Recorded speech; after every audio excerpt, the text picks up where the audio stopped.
हे भगवान, मैं अपने इस बेटे का क्या करूं? ये तो मेरी एक नहीं सुनता। नागिन का बेटा रास्ते में रुककर उस गरीब अनाथ लड़की पर चाकू से हमला करके उसे वहीं मार डालता है।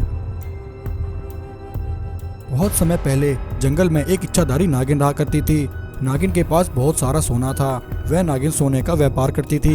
नागिन ने व्यापार करके सालों से बहुत सारा सोना इकट्ठा कर रखा था, जिसमें एक अनाथ लड़की ने उसका बहुत साथ दिया था। वह अनाथ लड़की बचपन में ही अनाथ हो गई थी। तब से अब तक इच्छाधारी नागिन ने ही उस गरीब अनाथ लड़की को पाल पोस कर बड़ा किया।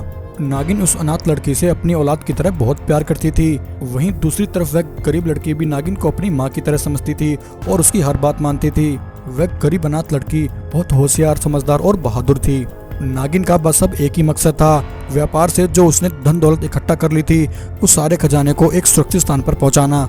लेकिन उस खजाने को उसके सुरक्षित स्थान पर पहुंचाना इतना आसान नहीं था, क्योंकि उस स्थान पर पहुंचने से पहले बीच रास्ते में एक चुड़ैल का घर पड़ता था और उस चुड़ैल से बचकर खजाने को उसके स्थान पर पहुंचाना नागिन के लिए इतना आसान नहीं था। चुड़ैल नागिन का खजाना चुराना चाहती थी और नागिन की तरह अमीर होना चाहती थी।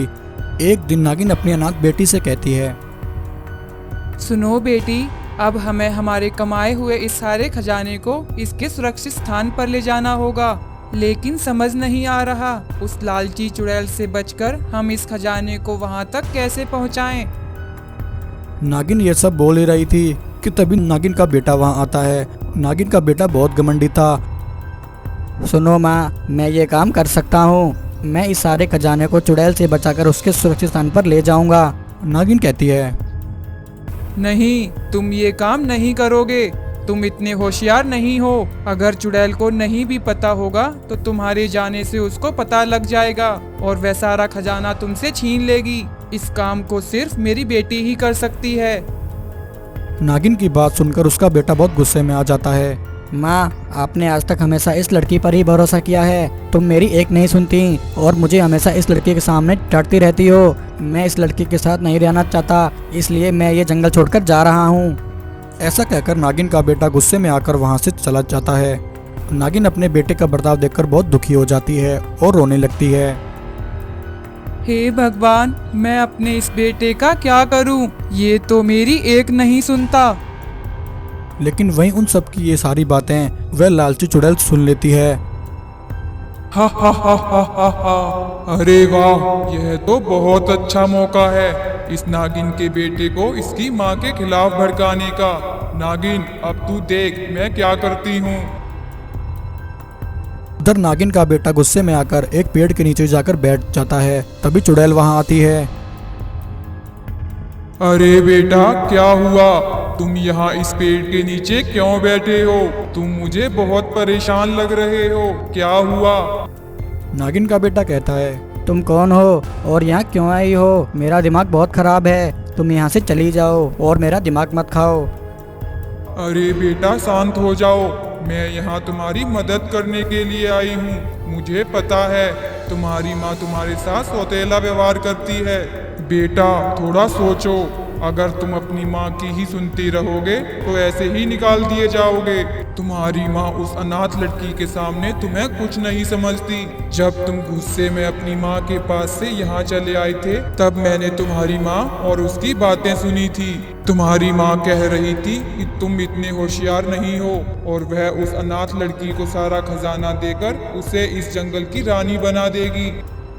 चुड़ैल की बातें सुनकर नागिन के बेटे को अपनी माँ पर और भी गुस्सा आ जाता है। मुझे पता था मेरी माँ मुझे कुछ नहीं समझती, इसलिए उसने मुझे आज तक कोई जिम्मेदारी नहीं सौंपी। हाँ बेटा, अब तुम थोड़ा सोचो। अगर तुम जंगल के राजा बनोगे तो यहाँ सब कुछ तुम्हारा हो जाएगा, और अगर वह अनाथ लड़की इस जंगल की रानी बन गई तो तुम सारा जीवन उसकी गुलामी करोगे। चुड़ैल की बात सुनकर नागिन का बेटा उसकी सारी बातों पर भरोसा कर लेता है। लेकिन चुड़ैल आंटी, अब मैं क्या करूं? तुम मुझे कोई रास्ता बताओ। हाँ बेटा, क्यों नहीं। मैं यहाँ तुम्हारी मदद करने के लिए ही आई हूँ। तब चुड़ैल नागिन के बेटे को अपना प्लान समझाती है। नागिन का बेटा अपनी माँ के पास वापस लौट आता है। माँ, मुझे माफ़ कर दो। मैंने गुस्से में आकर न जाने क्या क्या बोल दिया। मुझे एक मौका दें। मैं आज से आपकी हर बात मानूंगा और फिर कभी जंगल छोड़कर नहीं जाऊंगा। अगर आपको मेरी बात पर भरोसा नहीं तो आप अपनी बेटी को मेरे साथ भेज सकती हैं। मैं उसके साथ सारा खजाना लेकर उसके सुरक्षित स्थान पर छोड़ आऊंगा। अपने बेटे का ये बदला बर्ताव देखकर नागिन बहुत खुश हो जाती है। अगले दिन नागिन का बेटा उस अनाथ लड़की को लेकर चुड़ैल के जंगल उसकी निगरानी करने के लिए निकलता है, लेकिन नागिन का बेटा रास्ते में रुककर उस गरीब अनाथ लड़की पर चाकू से हमला करके उसे वहीं मार डालता है और वापस अपनी माँ के पास आकर कहता है, माँ, रास्ता बिल्कुल साफ है, आप खजाना लेकर मेरे साथ चलिए। तब नागिन जंगल के कुछ जानवरों के साथ सारा खजाना लेकर वहां से निकलती है, लेकिन रास्ते में वह लालची चुड़ैल अपने शैतानों को लेकर नागिन का रास्ता रोक लेती है। आजा नागिन आजा, मैं तेरा ही इंतजार कर रही थी। नागिन चुड़ैल को देखकर हैरान हो जाती है। बेटा, तुमने तो कहा था कि रास्ता बिल्कुल साफ है, तुमने मुझसे झूठ क्यों बोला? नागिन का बेटा चुड़ैल के पास जाकर खड़ा हो जाता है। यह देखकर नागिन बहुत दुखी हो जाती है। चुड़ैल नागिन और उसके बेटे दोनों को कैद कर लेती है। अरे चुड़ैल, ये तुम क्या कर रही हो? तुमने मुझे यहाँ क्यों कैद किया? तुम ऐसा नहीं कर सकती, मैंने तो तुम्हारा साथ दिया था और तुम मुझे धोखा दे रही हो। धोखा?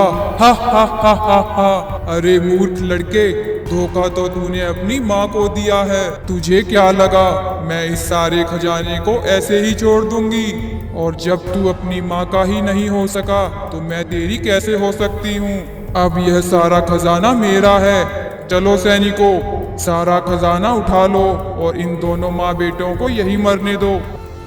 ऐसा बोलकर चुड़ैल सारा खजाना लेकर अपने सैनिकों के साथ वहां से चली जाती है।